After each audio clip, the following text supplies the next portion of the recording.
रतन और नंदनी की जोड़ी को तोड़कर उस बेकसूर को जेल भिजवा कर अब तू खुश है ना? बापू ये तुम क्या कह रहे हो? मुझे इस बात से कोई दिलचस्पी नहीं कि उनकी जोड़ी टूटे।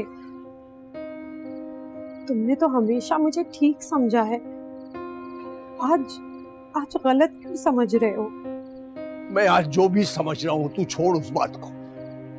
मुझे सिर्फ ये बता दे कि वो तेरे एनजीओ वाले जो दोस्त हैं जिनसे मिलकर तूने नंदनी को सड़ाने के लिए जेल भिजवाया, क्या उन्हीं से कहकर तू उसे जेल से बाहर निकलवा सकती? ये सब कुछ जो हो रहा है, मुझे इस बात का बहुत अफसोस है, पर मेरा विश्वास करो इसमें मेरी मर्जी शामिल नहीं है। और अगर नंदनी बेकसूर है तो उसे किसी और से कहकर बाहर निकलवाने की क्या जरूरत है? माला और नंदनी दोनों को इंसाफ मिलेगा। तुझे बस्ती में नहीं जाना चाहिए था, ना उन एनजीओ वालों दोस्तों को बीच में लाना चाहिए था। अरे जिस बदनामी से डरकर मैं नंदनी और रतन को अलग कर रहा था अपने से, अब उससे बड़ी हाहाकार होगी। अब तू ऐसा कर तू पुलिस वालों से मिलकर मुझे भी अंदर करवा दे और मैं जो जी चाहे कर तू। बाबू ये तुम क्या कह रहे हो? तुम्हारे मुंह से ये सुनकर मुझे बहुत दुख हो रहा है। और अगर तुझे अब भी लगता है कि मेरा इस बात में कोई दोष है तो तू मुझे सजा दे सकता है। अरे मैं तुझे क्या सजा? काका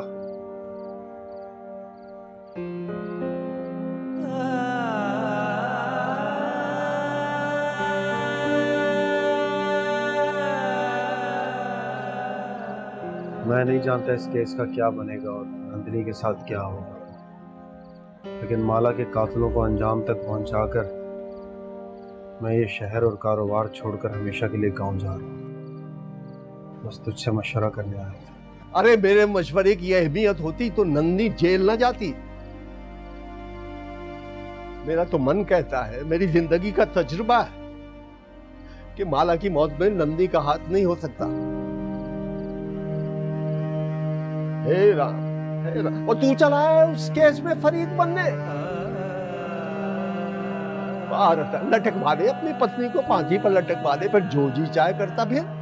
काका कौन चाहेगा कि उसका खानदान ऐसे बर्बाद हो जैसे मेरा? मैंने तो सोचा था गुर्बत चली गई है, अब जिंदगी में कोई मसला नहीं होगा, लेकिन बदनसीबों पर खुशियों के दरवाजे कहाँ खुलते। मैं तो कहता हूँ एक बार ठंडे दिल से अच्छी तरह सोच ले, क्या उस औरत की वफा इजाजत देती है कि वो माला रानी को हमसे छीन ले? काका माला की मौत के बाद ना मुझे कुछ दिखाई देता है ना सुनाई देता है। सारे सबूत नंदिनी को मुजरिम ठहराते हैं। आकाश भी अपनी बेगुनाही लेकर आ गया है, कोई तो है ना मुजरिम। और तेरे ख्याल में वो नंदिनी है?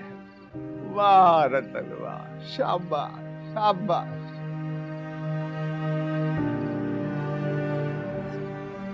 बापू देख सीता, एक लफ्ज मुंह से ना निकालियो और कान खोल कर सुन ले।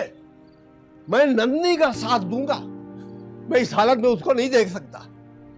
मैं खुद बहुत दुखी हूँ और हालात ऐसे हैं कि एक अच्छी खबर आई भी तो मैं तुम्हें नहीं दे सकी।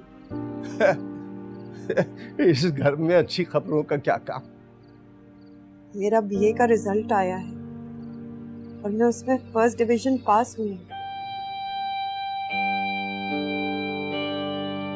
उस तालीम का क्या फायदा जो अपने पराये की तमीज मिटा दे? उसमें पास होना बहुत बुरी खबर है।